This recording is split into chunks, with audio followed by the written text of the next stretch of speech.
All right, welcome back, everyone. I have with me today an NBA player. He plays for the Orlando Magic. I have Jonathan Isaac as a guest on my show today. Jonathan, good to see you. Thanks for joining me. Yeah, thanks so much for having me, Liz. And congrats on your new book. It's called Why I Stand. It's already a resounding success, but I'm really proud of you for writing this. It's a great, phenomenal book. And I encourage everybody, by the way, to get it. It's published by Daily Wire Books. But Jonathan, outside of the basketball world, you have quite a bit of name recognition based on a couple of political stances that you've taken. One on standing for the National Anthem and one on declining to take the COVID-19 vaccine. So I want to talk with you about this a little bit today because it's very interesting to people who might not even otherwise be interested in basketball, why you've done this. You've stated why you declined to take the COVID-19 vaccine. You said you didn't want to be coerced. But let me ask you this. Do you feel or do you worry that taking a stance like this that is unpopular in the NBA, I think you're one of only maybe three athletes who have chosen not to take the vaccine. Do you worry that this will ruin your NBA career? No, I don't worry that it's going to ruin my NBA career. And honestly, both the stances that I've taken in terms of not kneeling for the national anthem and not taking the vaccine, they weren't like inherently political. Like they were just like me kind of like looking out and saying, okay, that's not something that I agree with or that I want to do. And, obviously because this world has become so political, they're immediately put into that boat. But no, I wasn't too worried about the vaccine stuff and, my career. And by the way, for everyone watching, if you want exclusive early access to interviews just like this one, you can join us on the Liz Wheeler Show community on Locals. It's lizwheelershow.com/locals. And you can watch this before it drops everywhere else. Jonathan, talk to me about the NBA. When you told them that you were not going to take the vaccine, how did they respond? Were they respectful? Were they coercive? Were they aggravated? What was their response? Well, it was more so like, okay, we're like going to wait this out and see, if he's actually going to, take it or not. And so there was like the early time, I think in March of last year March of last year where the vaccine started rolling around with the NBA. And I was like, okay, we got this date for you guys to get your vaccine. And I didn't get it. And then it'd be like, okay, well, we have this other date. Jonathan, let me make sure that you're ready to go. Well, I don't think I'm going to take it yet.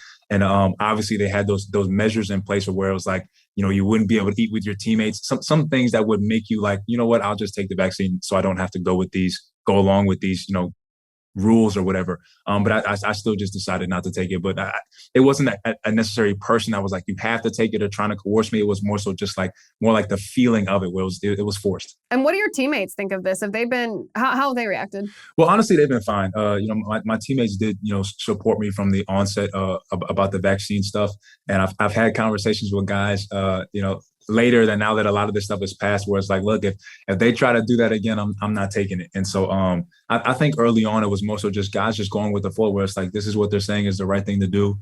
It was drummed up in the nation about like it being a moral decision, where if you choose to get the vaccine, then you're this good person and you care about other people. And if you don't, if you have any type of hesitancy, you're evil. And so it was easy to kind of just go along with it, get the shot. It is a shot, whether the vaccine works or not. It's a layer of protection for yourself. But I was more so thinking about the big picture and seeing that, at the end of the day, and now if we have any emergency, does the government have the ability to just force us to do anything or take anything or put anything into our body? So I was trying to think about the other people who, were having a much harder time with this. Do you think that some of your teammates actually feel regret for having gone through with it? I'm sure. I wouldn't, put words in anybody's mouth, but I'm sure a sentiment that a lot of, guys feel in the league is that it was unnecessary and, they would have been fine without it. And, gladly that nobody had any severe reactions, but that's something that could have happened to taking the vaccine. So I'm sure some guys are just like, too many shots. Hopefully it won't happen. Hopefully we won't see round two with the monkeypox virus that's going around.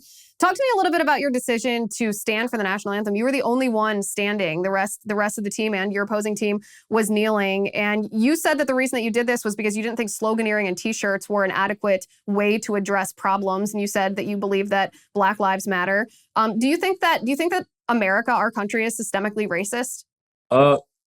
I think that's a tough question. I wouldn't come out right and say that the America is systemically racist. There are things that we can continue to improve upon, especially when it comes to the interpersonal relationships of people. Yeah. But at the end of the day, for me, it was I didn't see that the Black Lives Organization was the answer or the way that they were going about, trying to get their message across, or equity and equality for the Black community as a way of that was going to be successful. And so ultimately I looked at my life and said, man, my life has been changed and supported by the gospel. And I cannot see a greater antidote or answer for the times that we see when it comes to racism or anything, all the things that plague the hearts of men in society. I can't see a greater antidote other than the gospel for them. And so that's what I decided to stand up and say. And I knew I was going to get a lot of backlash for it, but I didn't want to go along with anybody's narrative. And, so many narratives were being painted and Black Lives Matter was so big. And again, I do believe that Black Lives Matter. I didn't see what was going on as the answer. So talk to me about that organization a little bit. Would you say that you do not stand with the Black Lives Matter organization? Yeah, I just didn't support the tone of the message. Like early on, even with having conversations with people who were so for the movement, they would say, Black Lives Matter. I said, yeah, I also believe that Jesus Christ is the answer. Oh no, and so I didn't feel comfortable in the movement early on, and I'm pretty sure the organization is antithetical to Christ. What I felt, with everything that was going on, it was like, okay, now that what happened with George Floyd, and as tragic and as terrible and as wrong as that was, it was almost like we now have the moral high ground to get everyone to conform to what we want them to do. And it was almost like kneeling for the national anthem and wearing the t-shirt was the only way in that moment to support Black lives. And that's what I ultimately rejected, where it's like, I've seen my life supported. I've seen many lives supported and changed through the gospel. And I don't think that in this moment, these are the only ways to cater to the support of Black lives. And then one of the things that the Black Lives Matter organization sort of brought to the forefront of our country was critical race theory. They're the ones who said, well, America's institutionally racist because people based on their skin color are either inherently racist or inherently oppressed. Do you disavow critical race theory? I honestly don't know much about it. I think some of the things that I've seen, online about people talking about it, I would disagree with. But again, I think that, critical race theory, as I've heard it, is something that's antithetical to Christ. I think ultimately what I was standing up for is that we all fall short of God's glory. And if we could choose to love each other in the way that God loves us, which is in spite of our sins, in spite of our faults, on both the white and Black side, then we could really have, real progress. And so that would be white people loving Black people past in spite of Black people, and Black people loving white people in spite of white people. But again, you would have to experience what unconditional love is like through Christ in order to be willing to show that to somebody else. So your faith seems to play a really important part in who you are and the decisions that you make in your life and in your career. Talk to me a little bit about abortion. So we're on the cusp of the Supreme Court perhaps overturning Roe v. Wade. You are a Christ follower. Are you pro-life? I mean, just to share a little bit more about that. I'm pro-life. I also understand the difficulty of the conversation, especially in the gravity than it pertains to men and women differently. But yeah, I do believe that life starts, at conception, and honestly before that. And life is something that's precious, and we should continue to protect it. And I just wish we could have better space to have real conversations around, helping women, past birth and adoption and all those different things. I wish it wasn't such a heightened political, emotional conversation, but it is.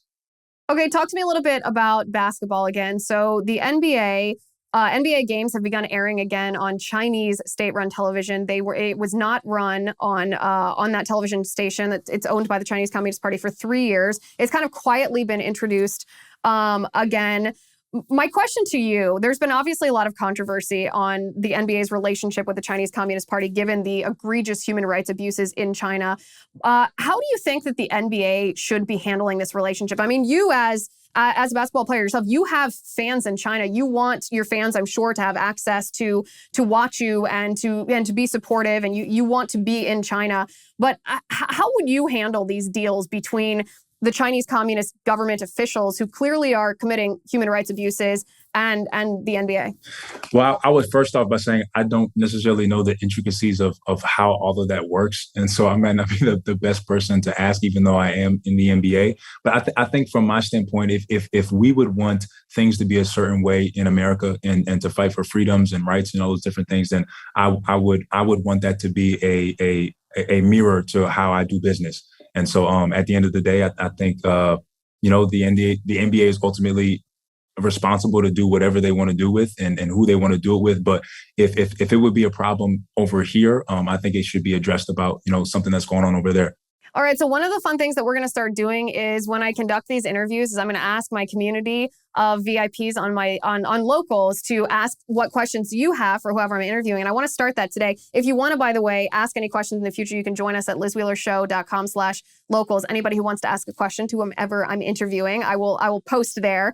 But I'm going to give the inaugural question, not to one of my locals VIPs, but to my youngest sister. She's 13 years younger than me. She's a college basketball player. And so when I told her that I was interviewing you, she wanted me to ask you about your ACL injury, because she also tore her ACL late last year, had surgery in December, undergoing rehab. And she wanted me to ask you how you overcome the mental block of being able to play at full speed after an injury like an ACL.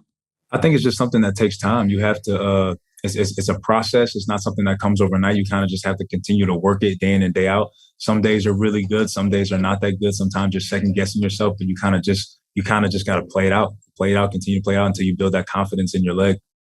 Your book, Why I Stand, I encourage everyone to get it. Where can they find this book? You can go ahead and just go to Amazon. I think that's the best place. And just to say one thing about the book is about so much more than just standing in the bubble and, not taking the vaccine. It's about my story and journey of how I've, through a relationship with Christ, have overcome anxiety and dealing with fear and insecurity. And I believe that the message of love in Jesus Christ is ultimately the thing that's going to change the world. And that's what this book points to. And that's what you're doing. That's what you're doing. You're living it. You're living your faith right now. Jonathan Isaac, thank you so much for being on the show. I appreciate it. Thank you so much for having me, Liz.